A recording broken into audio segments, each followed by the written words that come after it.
Ano to? Ano mo? Sarili mong breed? Ano mga breed mo kuya? Mga Shih Tzu rin. Ayan. Pakita ko sa inyo guys, ang tatakaw kumain, no. Oh. Ito yung dapat yung hinahanap na aso, yung talagang humahabab ng dog food. Kasi ang advantage nito, hindi kayo mahihirapan magpakain. Solid food na. At saka yung quality ng aso niya, liver line na to. Liver line to kasi may white. Marking. Oo, may markings. Pero kapag walang markings, tawag dyan, Isa. chocolate. Ang ganda oh. Ito ang ganda. Pure choco. Snub nose yung mukha niya. Tapos walang markings. Liver nose, liver lahat, chocolate lahat.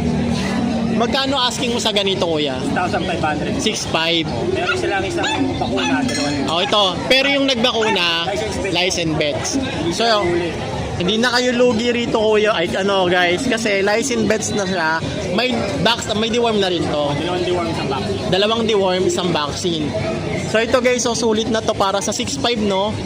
Negotiable pa ba to o hindi na?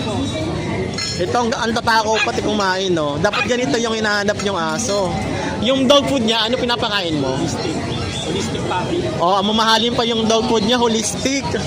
Para siguradong healthy. Pangyayamanin yung yung dog food niya. Saan ka pwede kontakin kuya? Okay. Nagbe-breed ka rin ng ng